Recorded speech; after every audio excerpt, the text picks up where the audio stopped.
All right, this is in danger of becoming a travel vlog.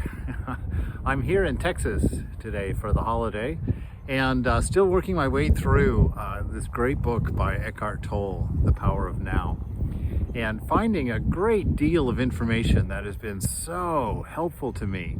And so I'm really happy to share a real great summary that he made in this chapter this morning. He says, you've already understood the basic mechanics of the unconscious state. Now, normally the unconscious state, we just think of somebody who's just unconscious, laying immobile on the ground. He has a very different explanation for it, and actually very much in line with the ideas of Jesus and Ramakrishna and the great sages and saints and avatars. He says here, you've understood the basic mechanics of the unconscious state, which is identification with the mind, which creates a false self, the ego, as a substitute for your true self, rooted in just being, without definition, without being limited and restricted. He says here, you become as a branch cut off from the vine, as Jesus puts it. The problem with this, he says, is that the needs of the ego are endless. No need to make it into a complex personal problem, though. The ego, of course, loves that. It always is seeking for something to attach itself to in order to uphold and strengthen its own illusory sense of self. And it will readily attach itself to any of your problems. When you are present, you can allow the mind to be as it is without getting entangled in it. So don't sink into ideas of self. Let the mind remain quiet and observe everything in the body and mind without thinking or analyzing about it, without wondering about it, simply letting it be.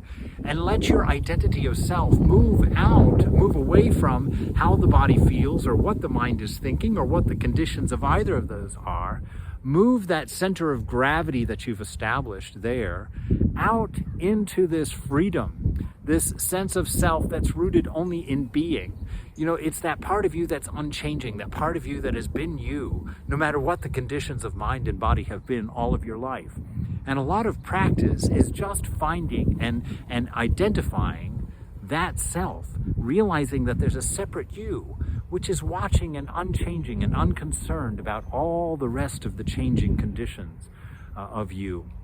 And that to be unconscious is to forget that unchanging, peaceful self and not identifying ourselves with that, but identifying ourselves with the contents of the mind, with the ideas the mind has about what and who we are, whether they were grabbed from culture or experiences growing up, or the genders of our body, or the states of our being, our success in school and job, or the amount of money our families had, or our lineage.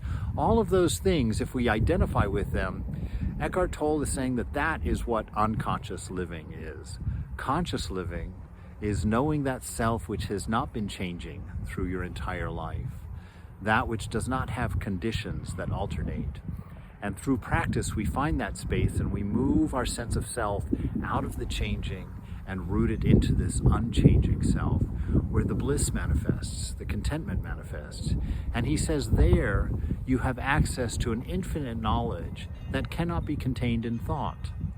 So that it's not a shutting down of the thinking self, it's an expansion of the knowing self.